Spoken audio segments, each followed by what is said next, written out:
Abu Bashar berkata, Abu Umair mengabarkannya kepadaku bahwasanya orang-orang Abu Ansor Bashar, kayaknya menyangka. Abu Bishr ya.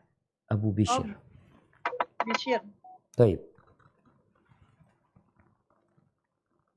Abu Bishr berkata, Abu Umair mengabarkannya kepadaku bahwasanya orang-orang Ansor menyangka bahwa sekiranya saat itu Abdullah bin Zaid tidak sakit, niscaya Rasulullah Shallallahu Alaihi Wasallam akan menjadikannya sebagai muadzin.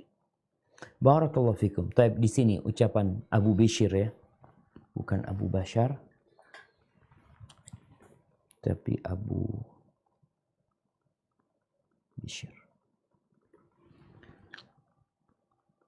Abu Umair mengatakan, yang meriwayatkan hadis ini, bahwasanya orang-orang Ansor, kan yang jadi muadzin ini akhirnya bukan orang Ansor ya, orang Muhajirin, yakni Bilal bin Rabah. Orang-orang Ansor berpikiran, andai kata Abdullah bin Zaid nggak sakit, maka dia akan disuruh adzan karena dia yang bermimpi. Tapi karena kondisinya sakit, maka Nabi SAW memerintahkan kepada Bilal bin Rabah untuk dia yang adzan, tapi dengan panduan Abdullah bin Zaid. Kenapa? Karena suara Bilal disebutkan lebih lantang. Sedangkan adzan ini diperlukan orang yang suaranya lantang agar sampai ke rumah-rumah yang jauh dari masjid. Barakallahu fiik. Nah, tafadhal lanjutkan. Dari Abdullah bin Zaid berkata, ketika beberapa sahabat memberikan usulan kepada Nabi untuk menggunakan nakus dalam mengumpulkan orang untuk melakukan sholat, tiba-tiba saya bermimpi melihat seorang dengan nakus di tangannya berputar di sisiku. Kemudian dia berkata, wahai hamba Allah, apa engkau menjual nakus itu? Dia menjawab, apa yang akan kamu perbuat dengan nakus? Kemudian Abdullah bin Zaid menjawab, sebagai seruan untuk sholat. Kemudian ia berkata, maukah engkau aku tunjukkan yang lebih baik dari itu? Abdullah menjawab, ya mau. Dia berkata, kumandangkanlah adzan. Kumandangkanlah Allahu Akbar, Allahu Akbar, Allahu Akbar, Allahu Akbar. Asyhadu an la ilaha illallah. Asyhadu an la ilaha illallah. Asyhadu anna Muhammadar Rasulullah. Asyhadu anna Muhammadar Rasulullah. Hayya 'alas shalah, hayya 'alas shalah, hayya 'alal falah, hayya 'alal falah. Allahu akbar, Allahu akbar. La ilaha illallah. Tidak lama kemudian, setelah itu ia berkata, jika kamu mendirikan sholat, maka ucapkanlah Allahu Akbar, Allahu Akbar. Asyhadu an la ilaha illallah. Asyhadu anna Muhammadar Rasulullah. Hayya 'alas shalah, hayya 'alal falah. Qad qamatis shalah, qad qamatis shalah. Allahu Akbar, Allahu Akbar. La ilaha illallah. Pada paginya, aku menjumpai Rasulullah Shallallahu Alaihi Wasallam. Aku kabarkan kepadanya apa yang ada dalam mimpiku.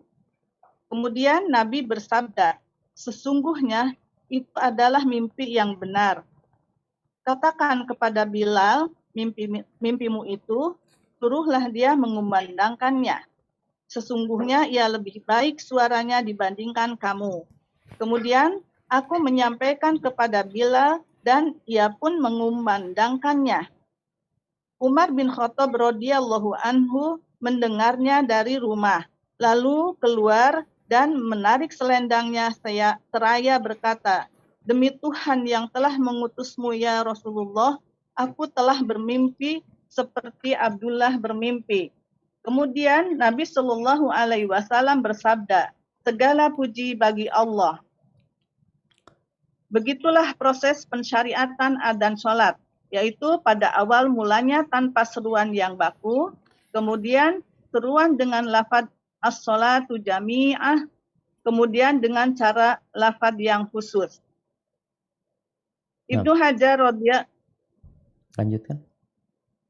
Ibnu Hajar radhiyallahu anhu berkata mengenai lafaz azan yang khusus Ibnu ini, Hajar rahimahullah ta'ala. Nah, isyarat Umar untuk mengutus seseorang mengumandangkan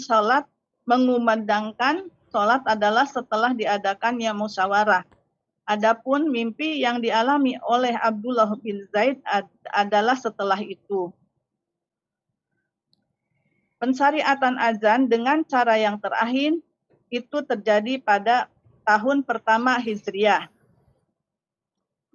Ibnu barakallahu Hajar fikum. Taib. Ahibati fillah. Jadi di sini disebutkan beberapa pandangan para ulama tentang proses sampai menjadi adzan seperti yang kita ketahui. Dari awalnya yang tidak ada panggilan sama sekali, sampai kemudian hal itu merepotkan para sahabat Nabi. Lalu mereka bermusyawarah, muncul beberapa ide, baik itu dengan memukul nakus, atau dengan meniupkan trompet, atau dengan mengangkat bendera ya. Seperti yang tadi kita baca, yang pada akhirnya Rasul sallallahu alaihi wasallam setuju dengan pendapat Umar, yaitu kirim orang aja untuk manggil. Jadi orang untuk manggil itu ya panggilan as-sholatu jami'ah. Itu yang dilakukan. Setelah itu baru kemudian mimpinya Abdullah bin Zaid, yang kemudian Nabi SAW memerintahkan kepadanya untuk menyampaikan apa yang dia lihat dalam mimpinya kepada Bilal bin Rabah radhiyallahu taala anhum. Baik, di sini disebutkan bahwasanya hal ini terjadi pada akhir ya, pada tahun pertama Hijriah ya. Kita tahu pada masa tahun pertama Hijriah itu masjid sudah ada, tapi belum ada panggilan sholat. Kemudian kiblat pada waktu itu masih menghadap ke Baitul Maqdis, juga belum menghadap ke Ka'bah.